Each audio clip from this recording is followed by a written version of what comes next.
इस जल को देख रहे हैं आप? ये मलिन है, इसमें कुछ गंदगी है, किंतु यदि आप इसे कुछ समय के लिए ऐसे ही छोड़ दोगे तो आप देखोगे ये मैल अपने आप इसके तले जाकर बैठ जाएगा। यदि इस पात्र को हिलाओगे तो कुछ नहीं होगा, शांत छोड़ दोगे तो ये मैल अपने आप नीचे चला जाएगा। उसी प्रकार जब हमारे जीवन में कोई समस्या हो, हमारे जीवन में अशांति हो, तो कोई हलचल करने से या संतोष खो देने से हमें उसका हल नहीं मिलेगा। शांत रहकर विचार करोगे तो उसका हल मिलेगा। स्मरण रखिएगा, धीरज और संतोष से, शांति से विचार करोगे तो कितनी भी बड़ी समस्या क्यों ना हो, उसका हल अवश्य निकाल लोगे।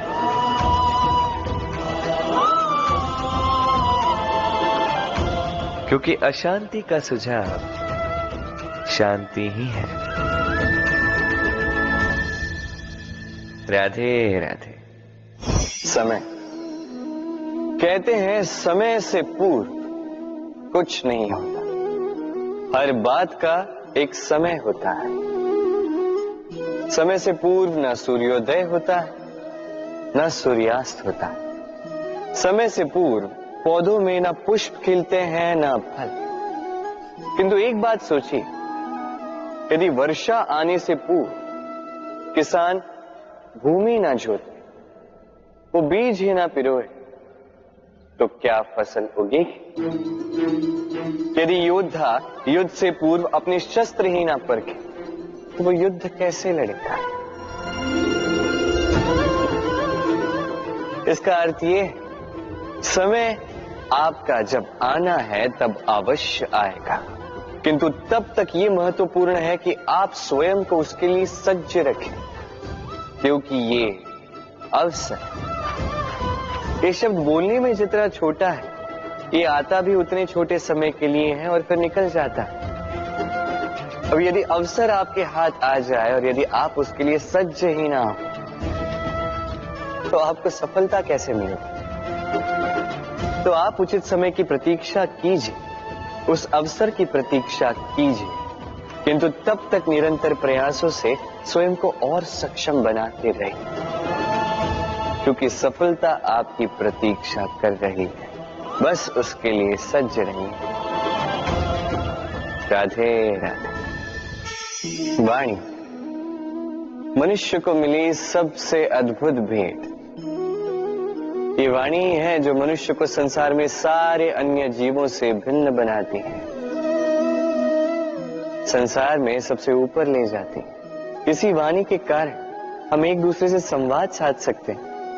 मैं अपनी मन की भावनाएं किसी से व्यक्त कर सकता हूं, कोई और उसके मन की भावनाएं मुझसे व्यक्त कर सकता है। ये वाणी ही हमारी सबसे बड़ी ढाल भी है। अब देखिए ना, आपने देखा होगा किसी की वाणी मीठी होती है तो लोग उससे प्रेम करते हैं, उसे अपना मित्र बनाते हैं। वहीं किसी की वाणी यदि कड़वी होगी तो लोग उससे घृणा करते हैं, उसे अपना शत्रु मान लेते हैं। ये वाणी ही है जो भाषा बनकर हमारा इतिहास लिखती है। किंतु क्या हम सच में वाणी के विषय में इतना सोचते हैं जितना हमें सोचना चाहिए? सोचिए, मनुष्य को बोलना सीखने में कितना समय लगता है। कुछ बालक 1.5 वर्ष की आयु में सीख जाते हैं, कुछ 2 वर्ष, कुछ 3। अब मनुष्य 1.5 वर्ष की आयु में बोलना सीख तो जाता है, पर क्या बोलना है ये जीवन भर सीख नहीं पाता। इस पे ध्यान केंद्रित कीजिए, समझने का प्रयास कीजिए कि बोलना क्या है। अपनी वाणी शुभ रखिए, अपनी वाणी मीठी रखिए, और इसी मिठास के साथ मेरे साथ आकर कहिए, राधे राधे। हम में से कई लोग अक्सर स्वयं को अकर्मण्य मान लेते हैं, सोचते हैं अब तक इतने प्रयास किए, कुछ नहीं मिला, कदाचित आगे भी कुछ नहीं मिलेगा, और इसीलिए अपने जीवन का सारा बोझ किसी और के कंधे पर डाल देते हैं, स्वयं पर विश्वास ही खो देते हैं। क्यों नहीं समझ पाते ये बात? कि जब तक पांव में कांटा नहीं चुभेगा व्यक्ति को ज्ञात कैसे होगा कि आगे नीचे देखकर चलना होगा। सूर्य को स्वयं जलना पड़ता है ताकि दूसरों को प्रकाश दे सके। रात्रि के अंधकार से लड़ने के लिए चंद्रमा को आकाश में अकेले चलना पड़ता है। नदी अपनी यात्रा कैसे बनाती है, अपना मार्ग कैसे बनाती है? इन चट्टानों से लड़कर बनाती है। यदि आप स्वयं आपकी सहायता करने में सक्षम नहीं रहे तो निश्चित रूप से आपका यह जीवन व्यर्थ ही है। स्मरण रखिएगा, इस संसार में अपने जीवन का भार अपने ही कंधों पर उठाना पड़ता है। दूसरों के कंधों पर केवल शव यात्रा चलती है। और इस संसार में जीवित वही है जो आत्मनिर्भर है।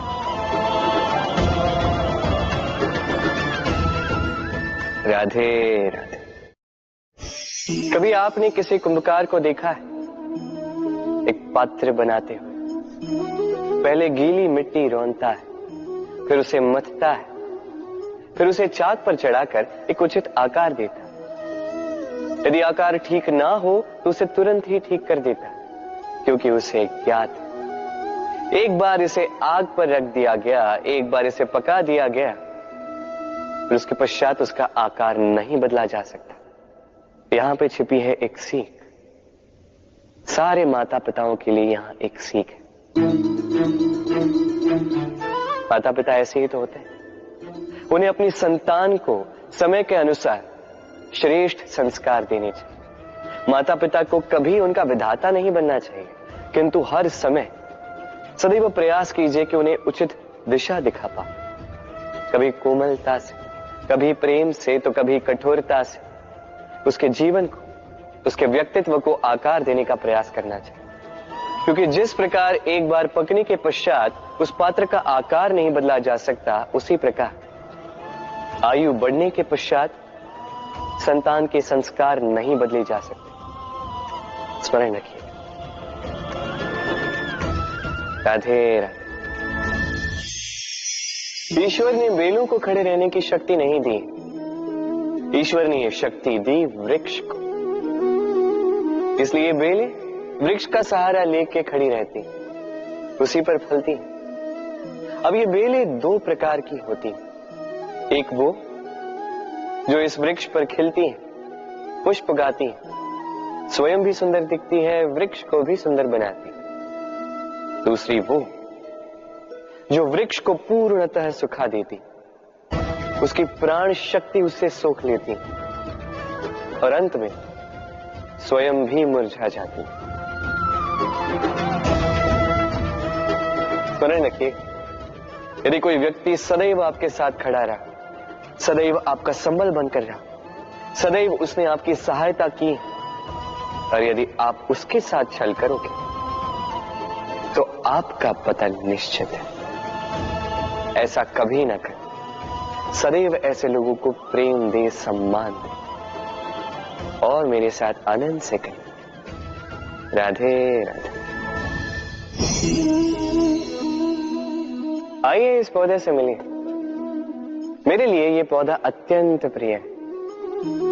मैं इस पौधे से बहुत प्रेम करता हूं। अब सोचिए, यदि इसी प्रेम में मैं इसे दिन में 6 बार जल दूं, तो क्या इसका विकास और अच्छे से होगा?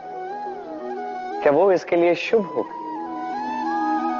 कदापि नहीं। इसकी जड़ें गल जाएंगी, इसकी जड़ों में जो जल सोखने की शक्ति है वो समाप्त हो जाएगी।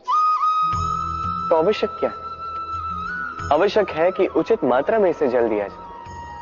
आवश्यक है कि उचित समय के पश्चात इसे जल दिया जाए। आवश्यक है कि इसे सूर्य का ताप भी सहना होगा। आवश्यक है कि हर कार्य मर्यादा में होना चाहिए। अब यही भूल अधिकतर माता पिता कर बैठते हैं।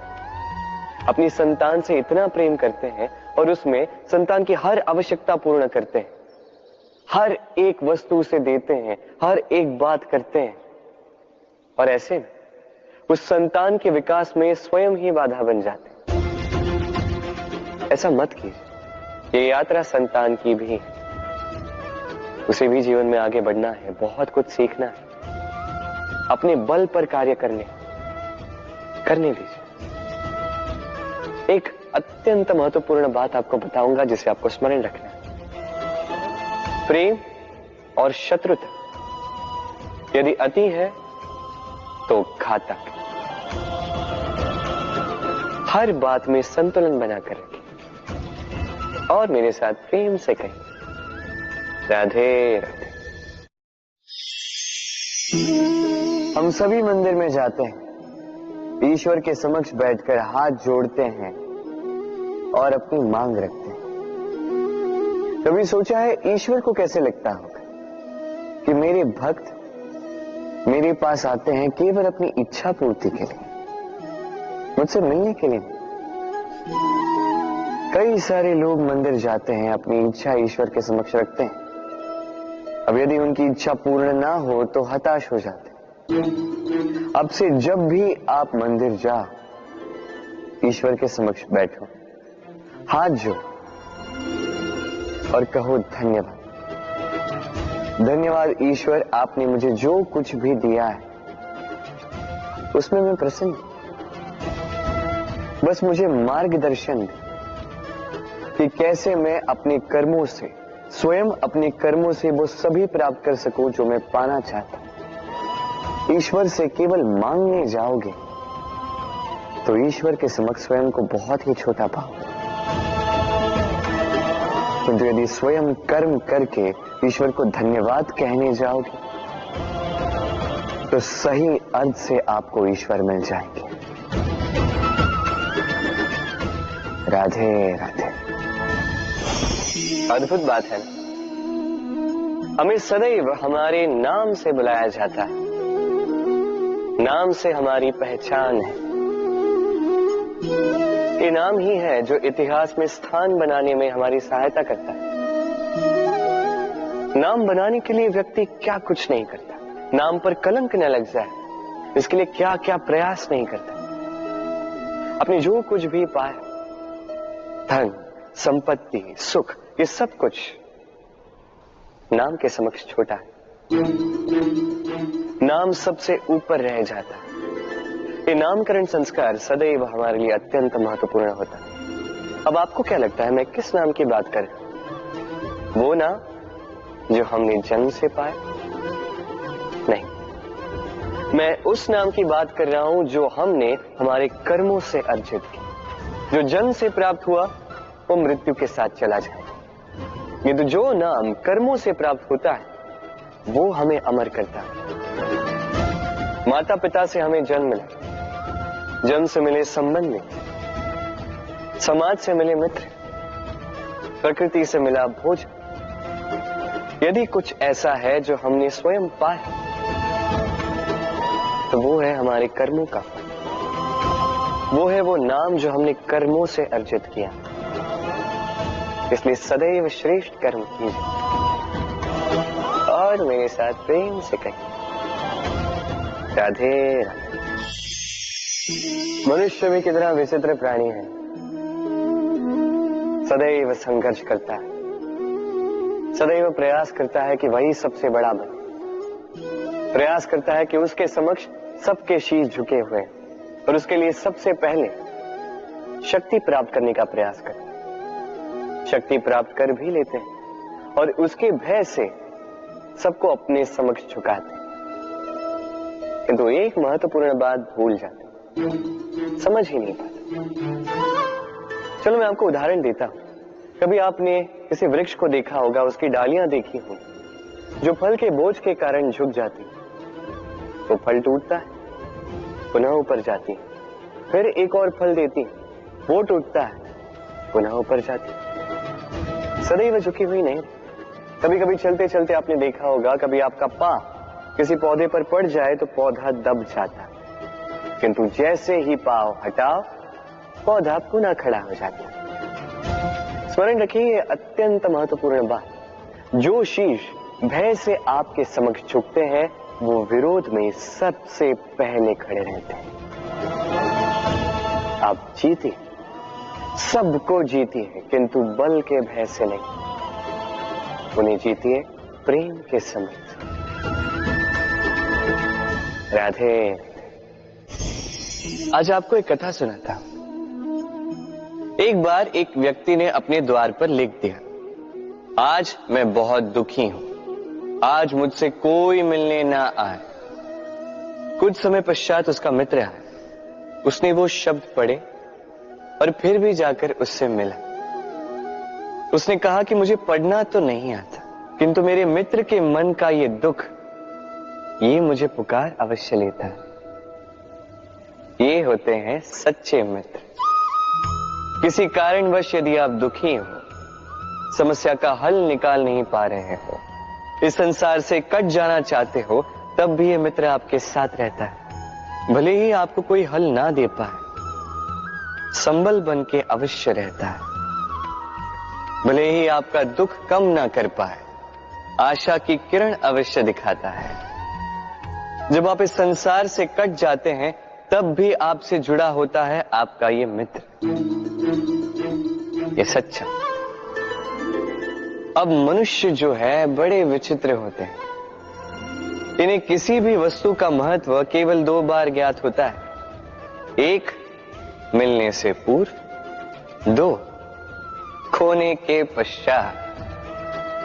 अब इसी प्रकार हमारे मित्र भी तो होते हैं। यदि आज आपके मित्र आपके साथ हैं, तो उन्हें आभार व्यक्त करें, उन्हें प्रसन्न रखें, उनका महत्व समझें, क्योंकि एक बार आपने इन्हें खो दिया, पश्चाताप करने पर भी पुनः नहीं लौट।